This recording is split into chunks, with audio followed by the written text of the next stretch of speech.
Hello ಸ್ನೇಹಿತರೆ, welcome back to my channel. ಇವತ್ತು sweet ರೆಸಿಪಿನ ಹೇಗೆ ಮಾಡೋದು ಅಂತ ನೋಡೋಣ. ಅದೇ ಶಾವಿಗೆ ಪಾಯಸ, ಸೇಮಿಯಾ ಪಾಯಸ. ಇದು ಆಬ್ವಿಯಸ್ಲಿ ಎಲ್ರಿಗೂ ಬಂದೇ ಬರುತ್ತೆ. ಆದರೆ ಉದ್ರುದ್ರಾಗಿ ಬರೋದು ತುಂಬ ಕೆಲವ್ರಿಗೆ ಮಾತ್ರ. ಹೇಗಪ್ಪ ಉದ್ರುದ್ರಾಗಿ ಮಾಡೋದು ಈ ಮದುವೆಗಳಲ್ಲೆಲ್ಲ ಮಾಡ್ದಂಗೆ ಅನ್ನೋದನ್ನು ಈಗ ನೋಡೋಣ. ಇದಕ್ಕೆ ನಾನಿಲ್ಲಿ ಒಂದು ಸ್ವಲ್ಪ ತುಪ್ಪ ಹಾಕ್ಕೊಂಡಿದ್ದೀನಿ. 1 ಸ್ಪೂನಷ್ಟು ಹಾಕ್ಕೊಳ್ಬೋದು, ಅರ್ಧ ಮುಕ್ಕಾಲು ಸ್ಪೂನಷ್ಟು ಹಾಕ್ಕೊಳ್ಬೋದು.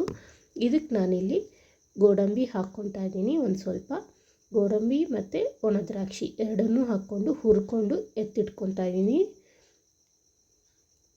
ಚೆನ್ನಾಗಿ ಹುರ್ಕೊಳ್ಬೇಕು. ಗೋಡಂಬಿ ಸ್ವಲ್ಪ ಕಲರ್ ಬಂದಾಗ ಎತ್ತಿಟ್ಕೊತಾ ಇದ್ದೀನಿ.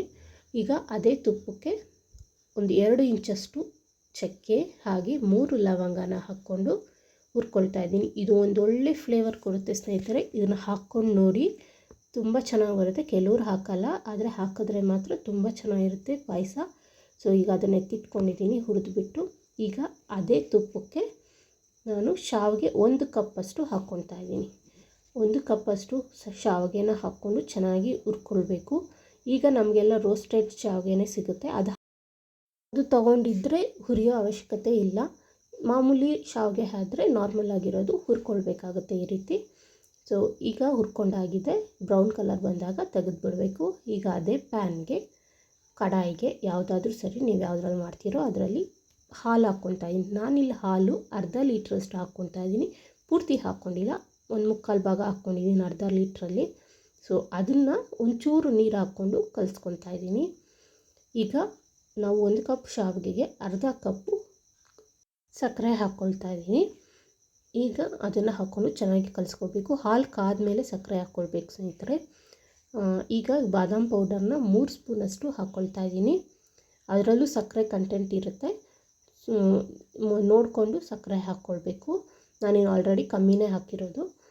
ಇದಕ್ಕೆ ಏಲಕ್ಕಿ ಪುಡಿ ಒಂದು ಸ್ವಲ್ಪ ಹಾಕ್ಕೊಂಡಿದ್ದೀನಿ. ಹಾಗೆ ಹುರಿದಿರೋಂಥ ದ್ರಾಕ್ಷಿ, ಗೋಡಂಬಿ, ಚಕ್ಕೆ, ಲವಂಗನ ಹಾಕ್ಕೊಂಡು ಚೆನ್ನಾಗಿ ಕಲಿಸ್ಕೊಳ್ಬೇಕು. ಸ್ವಲ್ಪ ಹೊತ್ತು ಕುದಿ ಬಂದಮೇಲೆ ಆಮೇಲೆ ನಾವು ಶಾವಿಗೆ ಹಾಕ್ಕೊಳ್ಳೋಣ.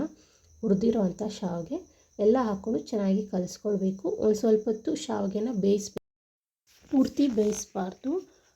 3/4 ಭಾಗ ಬೇಯೋವರೆಗೂ ಇಟ್ಕೊಂಡು ಆಮೇಲೆ ಸ್ಟವ್ ಆಫ್ ಮಾಡ್ಕೊಳ್ಬೇಕು. ಸೊ ಆಗಲೇ ನಮಗೆ ಉದ್ರುದ್ರಾಗಿ ಬರೋದು. ಈಗ ನೋಡ್ತಾ ಇದ್ದೀರಲ್ಲ, ಕುದೀತಾ ಇದೆ. ಇನ್ನೂ ಸ್ವಲ್ಪ ಹೊತ್ತು ಕಾಯಿಸ್ಬೇಕು. ತೋರಿಸ್ತೀನಿ ನಾನು ಯಾವಾಗ ಆಫ್ ಮಾಡ್ಕೊಳ್ಬೇಕು ಅಂತ. ಸೊ ಈಗ ಕುದಿ ಬಂದಿದೆ ನೋಡಿ, ನೋಡಿಸ್ತೀನಿ. ನೋಡ್ತಾ ಇದ್ದೀರಲ್ಲ, ಈಗ ಅರ್ಧ ಭಾಗ ಬೆಂದ್ಬಿಟ್ಟಿದೆ.